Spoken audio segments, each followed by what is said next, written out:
swerve, shake, dance, slurp, burp, break, dance, swerve, burp, shake, dance, slurp, burp, break, dance, burp, swerve, shake, dance, slurp, burp, break, dance, swerve, earthquake. All right, it's the second half of our Tuesday two-a-day. I guess today technically becomes a two for Tuesday. Oh, how delightful. And this is the streaming half. You guys saw that in the thumbnail already. So I think you have a pretty good idea of what to expect if you've watched or listened to either of our first two versions of this show. We did one on Friday. We did one yesterday. We will have one again tomorrow and Thursday. We will likely not have a streaming episode on Friday afternoon unless I do one from my car. I won't be doing one from my car. What's happening, everybody? Welcome to this bonus episode of Fantasy NBA Today. Hope you guys are enjoying our head-to-head playoff streaming episodes of the show. 15 minutes or less is the goal on these bad boys. I'm Dan Vespers. You can find me on Twitter at Dan Vespers. This, of course, is a Sports Ethos presentation. SportsEthos.com. Check out the baseball draft guide immediately, and our pals at Manscaped.com with promo code ETHOS20. For those that are watching the video feed, you will also see the streaming calendar, which I have been adding color coding to a little bit more every day as we go here. And this has given everybody a look at this week and next week as we plot out a course on the fantasy NBA landscape.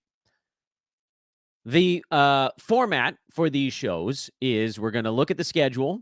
We're going to look at the teams that have the best schedules, and you can kind of see them in a visual sense. And then we're going to talk the players that fit that mold. So very quickly here are the teams and how they stack up, and we'll sort of roll through them as we go.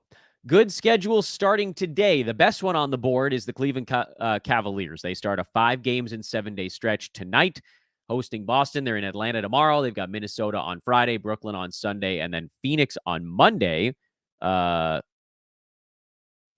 In sort of on the other side of a weekly turnover, but it's still 5 games in 7 days. That's the only one of those that starts today.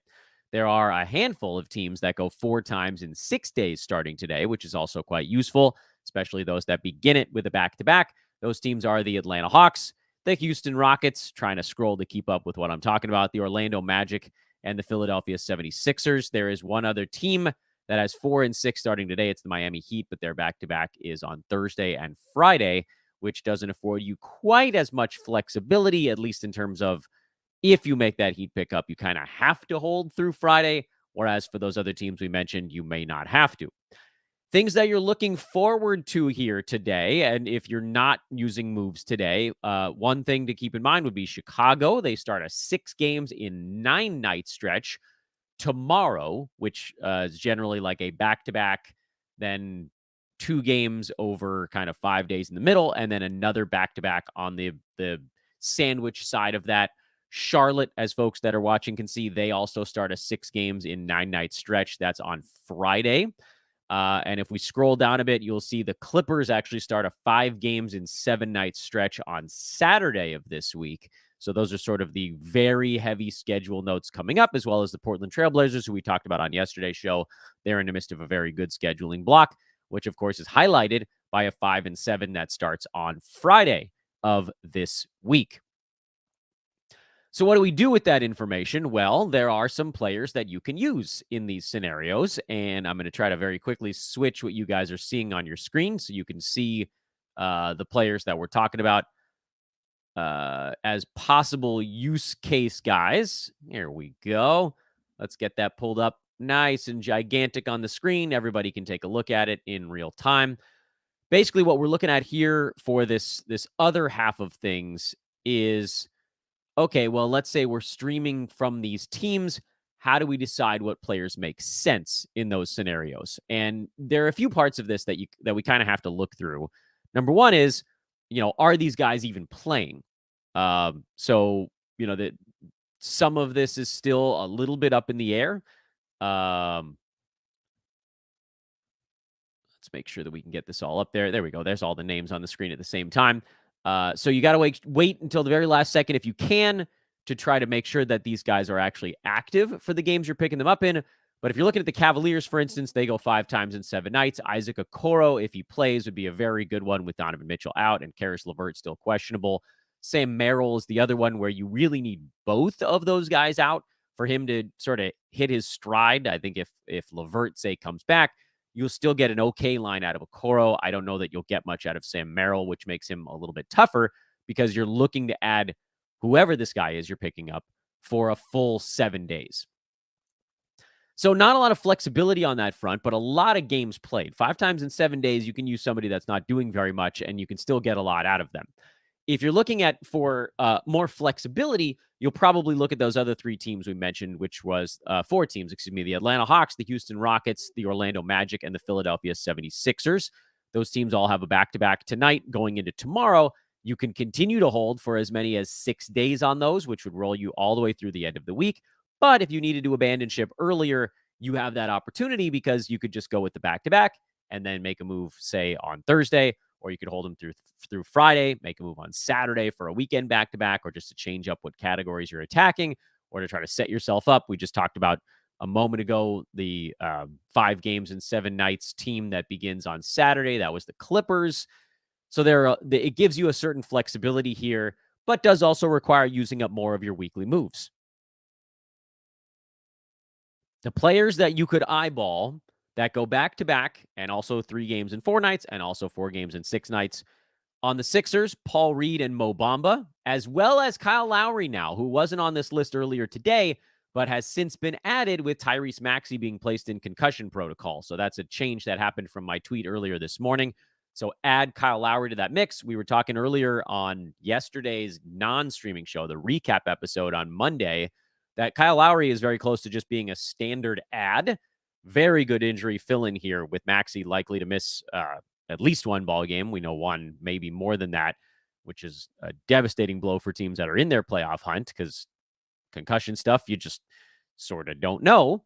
But Kyle Lowry gets in there, provided he can actually play in the back-to-back. And I think they're going to try to force him into it. I think this is going to be Nick Nurse saying, look, we need whatever we can get out of you, Kyle, until we get Tyrese back. And that's when they would probably give him a little bit of a breather. So Reed, Bamba, Lowry are the Sixers you could look at. The Hawks, I honestly, you can check your league to see who's rostered and who's not. It's possible that nobody on the Hawks is low enough rostership where you could then go and assume that, not even an assumption, I guess, where you could turn them into a streamer. They might just be on rosters already because, like, Sadiq Bey's playing 25 or 35 minutes a game. DeAndre Hunter's around 28 minutes a game lately. They are going a pretty short rotation. It's sort of 6 guys getting a lot of minutes. Bruno Fernando would be the only one you might consider in a tight spot, but Clint Capella's minutes have been trending up with his minutes cap slowly lifting. And so I don't know if you're going to get more than 17 or 18 minutes out of Fernando, which, fine in a back-to-back. That might give you 16 points on, like 7 out of 9 shooting with a couple of free throws, and he might get you 7 or 8 boards, and he might get you 4 blocks over those 2 games. But, that's using a lot of roster move to get not a ton of stuff back. So that's why I didn't put Fernando on this list. If you're going Rockets direction, Amen Thompson and Dylan Brooks would be the fringy guys that may be on or off of rosters in your leagues that would fit the mold here for a back-to-back or a 3 and 4 or 4 and 6. And then the Magic probably have arguably the sort of easiest pick or lot to pick from, if only because they just have more guys that have been fringy all year. Guys that in a 9-cat scenario don't really belong on rosters day in and day out, but do just enough otherwise to be like, all right, I guess. So those guys would be like a Jalen Suggs, who's probably rostered. Gary Harris, who might get a back-to-back off, but he could sort of float in there. I didn't put him on my list because we didn't know if he would play in their back-to-back. Mo Wagner might be my favorite one to throw in that mix. He's been pretty good lately. Fultz is not going to play in the back-to-back, so that's why he's not in the list. And so then you get Cole Anthony, who likely gets about a 6, 7, 8-minute bump when Fultz sits out. So then with Anthony, you get, 20-some-odd minutes one game, maybe high teens the other. Hopefully that gets you about 40 to 45 over the back-to-back. I don't really want to hold on to Cole Anthony the whole week. Mo Wagner, I probably could consider holding on to for the entire week. But it's, again, you have that flexibility built in with these back-to-back / slightly longer medium or long streams, depending on how you want to play this thing out. So that's basically the look here. And I did it in 10.5 minutes today, so that's pretty good. That's the direction you're going.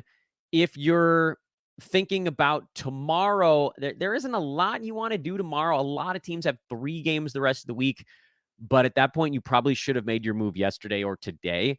Wednesday is not a day I typically like to make moves when I'm long streaming. Thursday, I might consider it again.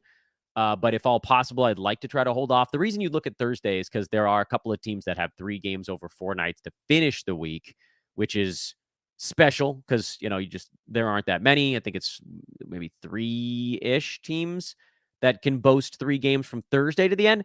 So, like, if you had a team that went yesterday and tomorrow, but say only has 1 game after that, Utah, for instance, they go Monday, Wednesday, and then Saturday, you could take a Jazz player, flip him for... Well, Brooklyn, everybody on that team's been picked up already, but there's a couple more, actually. Miami and Minnesota are teams that go 3 and 4 to finish the week. So then you turn that 3-game Utah week with 1 move into a 5-game slot, if that makes sense. Because like Miami, Minnesota, they only had 1 game the first 3 days of the week, and then 3 games the last 4 days. You pair that up with Utah that has 2 in the first 3 and 1 in the last 4. That's how you use 1 move on the perfect day. You turn a 3-game week into a 5-game week. Anytime you can use a move to add 2 games to your week in a long streaming universe, you pretty much take that opportunity. Nice thing about Minnesota, too, if you wanted to go that direction, is they play on Tuesday of next week, so the schedule doesn't get crummy until after that. And that's really the today through Thursday look. But again, if you want to sort of hold off, remember Portland 5-7 starting on Friday, Clippers 5-7 starting on Saturday. And then you actually have a 1 or 2 more that starts for it's Utah towards the end of next week and Boston towards the end of next week as well. So those things you can kind of look ahead to. And that is your lightning fast streamer show. Quick look at the chat room before we turn this thing off.